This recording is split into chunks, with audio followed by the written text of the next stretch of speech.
Je n'ai pas pu, mais grâce à Dieu, nous ne sommes que des êtres humains et celui qui arrive à accomplir sans la moindre exception tout ce qu'il dit, il faut se méfier, c'est certainement pas un être humain. Mais grâce à Dieu, moi je suis un être humain vrai et donc j'ai mes qualités, j'ai mes défauts et il m'arrive de dire des choses et pas toujours pouvoir les accomplir.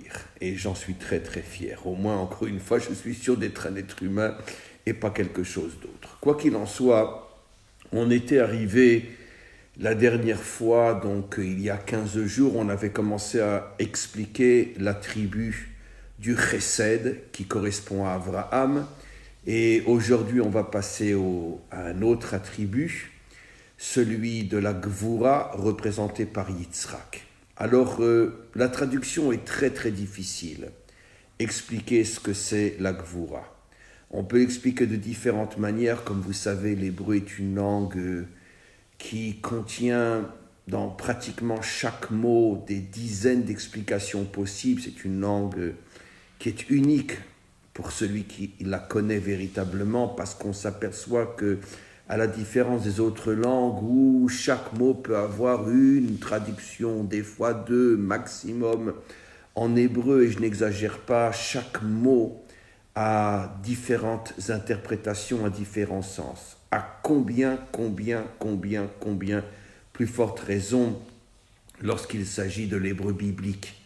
Et l'hébreu biblique, c'est-à-dire soit la Torah écrite, soit la Torah orale. Et donc, dans le mot Gvura, encore une fois, on peut rentrer énormément de sens. Je ne pourrai bien sûr pas tout expliquer aujourd'hui, et je veux me limiter à une explication qui est très importante. Et le mot Gvura fait allusion au dinim, fait allusion à la rigueur. Et qu'est-ce que signifie donc la tribu de la Gvura? Cela signifie qu'il y a de la rigueur dans ce monde. Il y a effectivement dans ce monde énormément de choses que nous avons du mal à supporter, que nous avons du mal à accepter, que nous avons du mal à entendre. Je parle des épreuves, des souffrances, que ce soit sur nous ou dans le monde en général. C'est très très difficile de pouvoir comprendre ces rigueurs. Rashi, tout au début de la Torah, nous dit Allah bemarshafto livro et haolam bemidatadin, c'est déjà un enseignement que j'ai rapporté dans différents cours, que le maître du monde avait dans son intention primordiale au moment où il crée le monde. Il avait l'intention de créer le monde sous l'attribut justement de la rigueur. Il a vu, continue Rashi, il explique, il a vu le maître du monde que le monde ne pourrait pas tenir uniquement sur la rigueur, et donc il a associé aussi un autre attribut qui est la clémence, la pitié, la tolérance. Alors évidemment il s'agit d'une métaphore, et il faut comprendre et décrypter le message, car au niveau de Dieu, qu'est-ce que cela veut dire? Il voulait, puis après il est revenu sur sa décision. C'est bien sûr un langage qui est un langage propre aux hommes, pas propre à Dieu.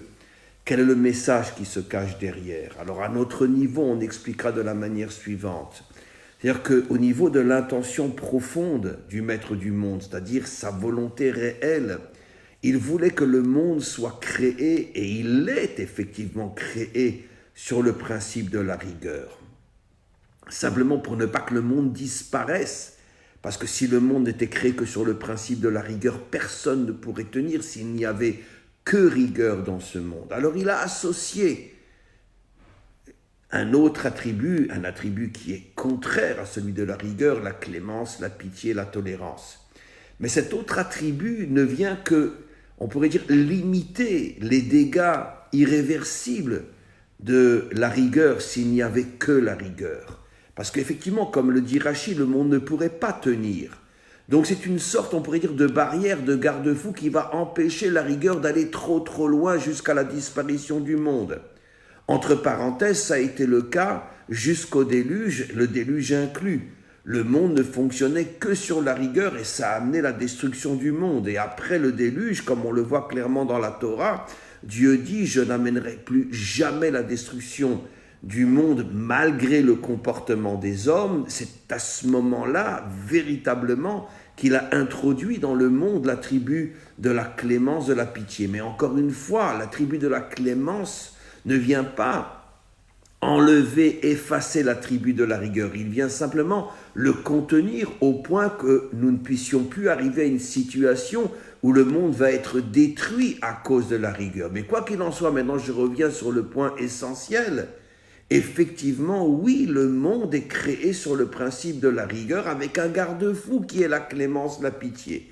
Mais fondamentalement, le monde est, oui, créé sur le principe de la rigueur. Entre parenthèses, on est à des années-lumière de la conception chrétienne de Dieu ou des choses ou du monde qui voit uniquement l'amour, la compassion, la pitié, la grâce. Comme je dis toujours, et ça paraît fou parce que d'une certaine manière, le christianisme est né à partir de juifs. Jésus, les apôtres étaient des juifs. Et pendant presque un siècle, jusqu'à Paul qui a commencé à diffuser le christianisme partout dans le monde, pendant un siècle, le christianisme était uniquement en Israël. C'était une secte chrétienne, ils étaient tous juifs. Alors, comment le christianisme, comme je dis toujours, peut être de toutes les religions qu'il y a sur terre, y compris le bouddhisme et tout ce que vous voulez, il n'y a pas une religion qui est aussi à l'extrême opposé du judaïsme que le christianisme, surtout par rapport au cours que je suis en train de faire maintenant. Alors comment est-il possible que le christianisme vienne de juifs? Je répondrai juste d'une manière historique. Tout simplement parce que n'oublions pas que le christianisme est né à une période de malheur inimaginable qui s'abattait sur le peuple juif. On est après la destruction du deuxième temple, on est au début de l'exil de Rome, on est à l'époque des massacres, des poursuites de Rome contre les juifs et la religion juive. On est à l'époque où les juifs en Israël vivaient un véritable enfer. Peut-être qu'à ce moment-là, je veux dire toujours les extrêmes engendrent une extrême, peut-être à ce moment-là est née donc cette secte chrétienne juive au départ, qui n'en pouvait plus de voir ces massacres, ces crimes, ces humiliations, cet exil qui commençait. Et peut-être que, encore une fois, selon le principe d'une extrême qui amène à une autre extrême, ils se sont réfugiés dans un nuage utopique d'amour et de compassion et de grâce pour pouvoir tenir le coup, comme le disait si bien Marx, la religion est l'opium des peuples, et comme je ne cesse de le dire dans mes cours sur mon site, et rien n'est plus catastrophique que la religion, parce que la religion, elle endort, parce que la religion, elle nous fait vivre dans un monde complètement utopique qui n'existe pas et qui n'existera jamais. C'est pour ça que la Torah est tout sauf une religion, et justement, dans le cours que j'explique, de ce que j'explique aujourd'hui, quand nos maîtres osent dire que le monde a été créé sur le principe de la rigueur, donc c'est tout le contraire de ce que cherchent toutes les religions opium, qui décrivent un monde d'amour, de compassion, de pitié, de tout, bref, Woodstock. Mais en tous les cas, donc, on va essayer maintenant de comprendre plus profondément pourquoi Dieu a-t-il choisi, selon la Torah, selon donc la véritable compréhension des choses, pourquoi Dieu choisit-il finalement de créer le monde selon le principe de la rigueur? Alors là aussi, il y a des milliers d'explications possibles, mais celle que je vais retenir est celle qui, à moi, me parle le plus, et c'est celle que je veux vous transmettre. Parce que la rigueur oblige l'homme à se prendre en charge. Pourquoi je viens de dire, je m'excuse de répéter ce que je viens de dire, je n'ai aucune intention qu'à Dieu ne plaise de dire du mal du christianisme, mais je m'en sers à titre d'exemple dans mon cours. Pourquoi le christianisme est à l'extrême opposé du judaïsme? Parce que finalement, il fait de l'homme un objet pris en charge. La grâce, quelqu'un est mort pour toi. L'amour, toutes ces notions-là, finalement, me prennent en charge et m'empêchent de me prendre, moi, en main et d'assumer mes responsabilités, de payer pour mes fautes et de tomber lorsque je dois tomber et de faire l'effort de me relever. Bref, l'amour ne fait pas de moi un homme authentique, ne fait pas de moi quelqu'un qui a le sens des responsabilités, quelqu'un qui sent et qui a pris conscience que s'il ne se prend pas lui en main, personne ne le fera pour lui. Il n'y a pas de grâce et de pitié et de pardon dans le judaïsme. Parce que le judaïsme veut faire de l'homme un homme authentique. C'est toi et uniquement toi qui décides de ton avenir. selon la manière dont tu te prends en main, selon le chemin que tu vas emprunter, c'est toi qui vas récolter le fruit de ta réussite ou l'enfer de tes échecs. Tu es responsable de ce que tu es, tu es responsable de ce qu'est ta vie et ce que tu en fais. C'est ça le sens de la rigueur. C'est-à-dire que la rigueur signifie que je ne te fais pas de cadeau. Dieu, en créant ce monde, dit à l'homme, je ne te ferai pas de cadeau. Tu recevras ce que tu mérites. Mais quelle est l'intention? Eh bien, je vais vous étonner en vous disant que l'intention, c'est l'amour véritable, pas l'amour chrétien.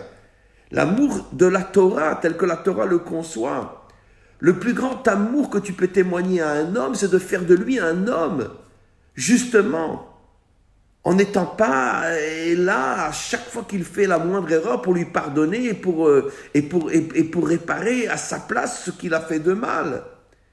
Parce qu'il ne sera jamais un homme. Si tu aimes quelqu'un, justement, tu lui apprends à se prendre en main, tu lui apprends à être responsable. C'est ça, aimer quelqu'un. Dans notre livre de loi, on a une loi extraordinaire où nos maîtres nous expliquent quel est le plus haut niveau de la tzedaka. Ça veut dire quel est le plus haut niveau de faire du bien à quelqu'un, d'aider quelqu'un qui est dans le besoin. Alors nos maîtres nous disent, il y a 8 niveaux. Je ne vais parler que du dernier, le plus bas et du plus haut. Le plus bas niveau, disent nos maîtres, dans la tzedaka, dans le fait d'aider quelqu'un qui est dans le besoin, c'est que s'il a besoin de 1000 euros et qu'il vient chez toi et te dit, regardez, je sais que vous avez beaucoup d'argent, j'ai besoin de 1000 euros, pourriez-vous me donner 1000 euros, je suis dans une situation catastrophique. Si tu lui donnes 1000 euros, nos maîtres considèrent que c'est le niveau le plus bas de l'aide que tu peux témoigner à quelqu'un. Quel est le niveau le plus haut, le 8e niveau? C'est si tu vas l'aider à se prendre en main. Tu vas, par exemple, si tu as la possibilité, l'employer dans ton entreprise et lui donner du travail. Ou bien, tu vas lui apprendre un métier. Tu vas lui conseiller d'aller voir quelqu'un et tu es pratiquement sûr qu'il l'embauchera et qu'il va lui donner du travail. Bref, tu ne lui donnes pas au moment où il le demande les 1000 euros.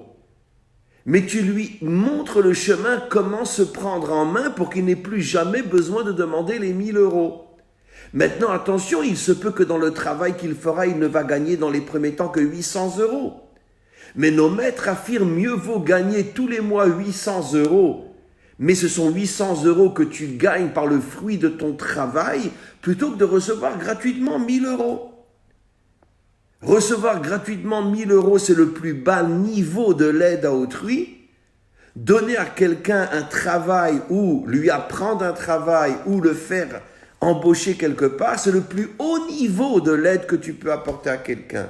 Et pourquoi? Parce que nos maîtres ne mettent pas l'accent sur l'aide en tant que telle. Nos maîtres mettent l'accent sur le fait de faire de celui qui est dans le besoin un homme, quelqu'un qui se prend en main. Et c'est ça le début de ce que j'ai expliqué dans ce cours, que le monde a été créé sur le principe de la rigueur. Dieu nous aime, mais nous aime pas à la chrétienne. Il nous aime d'une manière authentique. Et quand tu aimes quelqu'un, tu le laisses se débrouiller tout seul. Parce que tu sais que c'est le seul moyen pour faire de lui un être humain authentique. De la même manière dans l'éducation des enfants. Il y a aujourd'hui l'éducation que l'on connaît tous. Dès que l'enfant, rien que... avant de penser, commence à vouloir quelque chose, les parents sont déjà là, s'ils ont bien sûr la possibilité de le faire, pour lui donner tout ce dont il a besoin et combler tous ses manques. Mais on fait de lui un abruti, on fait de lui un pauvre type. Non, les parents doivent savoir dire non, non, je ne te donnerai pas, non, je ne suis pas d'accord, non, je ne veux pas. Parce que justement, en vivant à côté de personnes qui m'aiment véritablement, mais qui ne donnent pas tout ce dont j'ai besoin et qui ne sont pas là pour faire mes 4 volontés, c'est comme ça qu'ils vont faire de moi un homme. Comme j'ai expliqué dans d'autres cours, d'une autre manière, quel est le plus grand crime qu'un père riche peut faire à l'égard de son enfant? Ça veut dire comment un père riche peut-il tuer son enfant? Ça veut dire en lui ouvrant un compte en banque et en lui mettant 1 million d'euros ou de 300 000, 400 000 euros quand il a 18 ans, comme pour lui dire ne t'inquiète pas mon fils, si tu as un problème, dans ton compte en banque je t'ai mis 1 million d'euros. C'est un crime, parce que cet enfant va rester rien. Il ne deviendra rien dans sa vie, puisqu'il sait qu'il a toujours papa derrière qui lui comble ce qu'il a dépensé sur les quelques centaines de milliers ou le million d'euros qu'il y a dans la banque. Dès qu'il y a un peu moins, hop, le père comble. Donc tu tues, c'est un crime, c'est un assassinat. Tu tues ton enfant, il ne sera jamais un homme. Donc on voit que finalement ce principe de la rigueur dont j'ai parlé est en vérité l'expression la plus puissante de l'amour authentique que Dieu témoigne à l'égard de l'homme. Je t'aime tellement que je veux faire de toi un être indépendant, un être conscient, un être responsable. Et c'est pour ça que j'ai créé le monde sur le principe de la rigueur. Maintenant, on comprend aussi une autre chose extraordinaire. Comment se fait-il que c'est Abraham, l'homme qui représente la bonté, comment se fait-il que c'est lui qui met au monde Yitzhak qui représente la rigueur? Comment la bonté peut mettre au monde la rigueur? Mais c'est fabuleux l'explication, c'est fabuleux l'explication. C'est pour nous faire comprendre que finalement le fruit authentique de la bonté, c'est la rigueur. L'enfant étant le fruit du Père, eh bien le fruit authentique de la bonté, c'est la rigueur. Parce que la rigueur, encore une fois, est le témoignage le plus grand d'une bonté authentique, d'une bonté véritable. Sois un homme, mon fils. Prends-toi en main. Sois responsable de tes actes.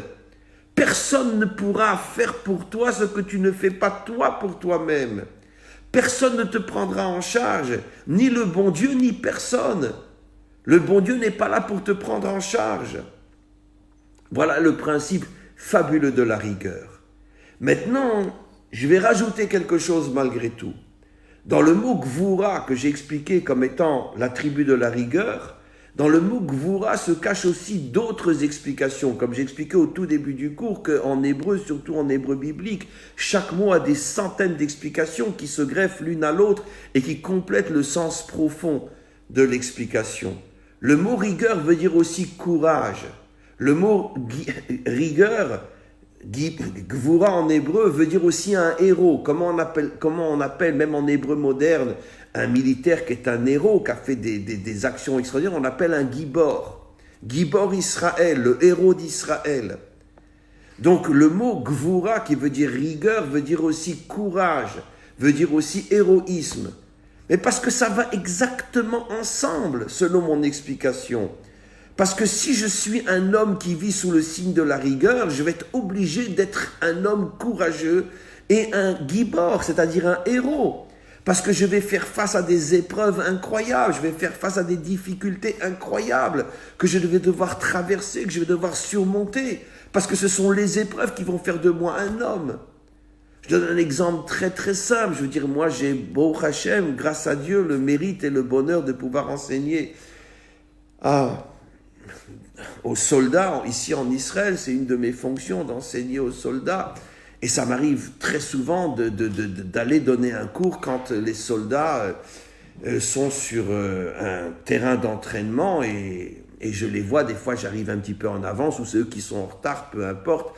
Et je vois les entraînements qu'on leur fait faire, mais je me dis, mais comment des gosses de 18 ans, de 19 ans peuvent traverser des choses pareilles? Et finalement, la réponse est évidente. Mais parce qu'un soldat, il est là pour nous protéger du danger. Et si on ne lui apprend pas à se dépasser, si on ne lui apprend pas à faire des choses qui, dans la vie courante, sont même impensables, je me dis souvent, heureusement que les parents ne savent pas ce que les enfants traversent, parce que sinon, ils ne les laisseraient pas partir à l'armée. Mais d'un autre côté, on n'a pas le choix, parce qu'Israël est un pays en danger. Et si nos soldats ne sont pas des surhommes, comment voulez-vous qu'ils fassent face à ce danger? Donc il faut qu'ils trouvent et dévoilent en eux des forces surhumaines. Donc l'épreuve est là pour faire d'eux des géants. Eh bien, c'est exactement la même chose dans la vie de tous les jours. Les épreuves que Dieu nous envoie ne sont pas là pour nous casser, ne sont pas là pour nous briser. Les épreuves sont là pour faire de nous des géants, des héros. Et c'est la raison pour laquelle nos maîtres oseront dire que plus Hachem aime un homme, et plus il lui envoie des épreuves de plus en plus grandes. Là encore, on est à l'absolu contraire de toutes les religions opium. Si Dieu t'aime, il va t'envoyer le bonheur, la joie, etc. Alice au pays des merveilles. Chez nous, ça ne fonctionne pas comme ça. Si Dieu t'aime, tu vas traverser de très nombreuses épreuves et difficultés dans ce monde. Parce que justement, il t'aime, il veut faire de toi un héros, il veut faire de toi un véritable soldat. Et cette vie, c'est un champ de bataille. Alors arrêtons de pleurer, arrêtons de gémir, arrêtons d'être tristes quand on a une difficulté. Arrêtons d'être joyeux stupidement dès que tout va bien. J'ai déjà expliqué dans d'autres cours quelque chose d'absolument fou. Nos maîtres disent, supposons, parce que c'est pratiquement impossible, mais c'est pour nous transmettre le message. Supposons un homme qui vivrait pendant 40 jours dans le bonheur total sans rencontrer la moindre difficulté. Nos maîtres disent c'est la preuve que Dieu le déteste. Mais c'est fou cet enseignement. S'il me déteste, pourquoi il me donne tout? Mais parce que vous avez compris. Parce que justement, il me déteste tellement qu'il me dit va te faire voir. Sois heureux dans ce monde et dégage. J'ai pas envie de faire de toi un homme, tu ne le mérites pas. Bon, on parle bien sûr de quelqu'un qui est un véritable mécréant. Mais un véritable mécréant qui arriverait à passer 40 jours dans le bonheur absolu, le bonheur évidemment selon ses critères à lui, l'argent, les femmes et tout ce que vous voulez. Et pas le moindre souci pendant 40 jours. Nos maîtres nous disent, c'est la preuve comme quoi Hachem l'a répugné. Va-t'en, va te faire voir, je ne veux plus te voir. Tu auras tout dans ce monde et rien dans l'autre. Donc, arrêtons de comprendre tout à l'envers. Quand je vais bien, merci mon Dieu. Quand je vais mal, pourquoi? Pourquoi tu me fais ça, mon Dieu? En vérité, si on était un homme authentique, ça devrait être tout le contraire. Quand tout va très bien, je devrais me dire, ouh là là, c'est pas normal ça, tout va très bien dans ce monde, c'est pas normal. Et quand j'ai des difficultés, des épreuves, je dis merci Hachem, au moins tu t'occupes de moi, tu vas faire de moi un homme. Bon, je sais que c'est très dur d'arriver à ce réflexe-là, mais au moins rappelons-nous l'enseignement d'aujourd'hui. Le monde a été créé sur le principe de la rigueur. Ce monde, disent nos maîtres, est un champ de bataille. La Torah nous dit que nous sommes des soldats. Regardez, évidemment je ne sais pas comment c'est traduit, mais j'imagine pas que c'est traduit comme ça devrait l'être. Au moment où nous sortons d'Égypte, Dieu nous appelle Tzivot Hachem. Tzava, ça veut dire l'armée. Tzivot Hachem, les armées d'Hachem. Comment ça se fait que le peuple juif, au moment où il naît, est appelé l'armée d'Hachem? Ou les armées par rapport aux 12 tribus, chaque tribu est une armée d'Hachem. Quel rapport entre la naissance d'Israël et armée d'Hachem? Mais la réponse est très simple. Hachem nous met tout de suite en garde. Attention, vous êtes nés, mais pas pour avoir une vie facile. Hein. Vous n'êtes pas nés pour que je sois votre Dieu de grâce et votre Dieu d'amour. Je vous mets sur un champ de bataille, vous allez passer 4000 ans à prendre des coups en pleine figure, mais au moins je suis sûr que vous serez mon peuple. Parce que je sais que vous ne me lâcherez pas. Et il ne s'est pas trompé. On est passé par 2 destructions de temples, 4 exils. On a traversé l'Inquisition, les pogroms, les Cosaques, Treblinka, Auschwitz. Et on est toujours là. Et tous les matins et 2 fois par jour, on dit Shema Israël, Hachem Elokeinu, Hachem Echad. Hachem, tu es notre Dieu, tu es un. On t'a pas abandonné, mon Dieu. Tu sais pourquoi? Parce qu'on a compris que derrière toutes ces catastrophes, c'est ton amour qui s'exprime. Tu voulais de faire de nous un peuple, un vrai peuple, qui sait traverser les épreuves sans jamais renoncer. Et ce qui est vrai au niveau de notre peuple est vrai au niveau de chaque individu dans ce monde, juif et non juif. Si tu as des épreuves, c'est la preuve que Hachem t'aime.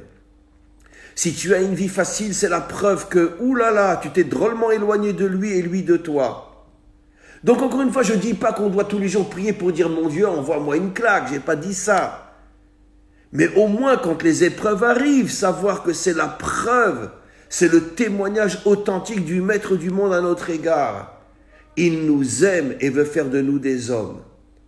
Voilà mes amis. Écoutez, réécoutez, méditez cette parole de Torah aujourd'hui qui est quelque chose qui est très très très très fort parce que c'est vraiment la clé véritable d'une vie authentique. À tous et à toutes, une très très très très bonne journée et bonne journée dans le vrai sens du terme et on se retrouve très très bientôt.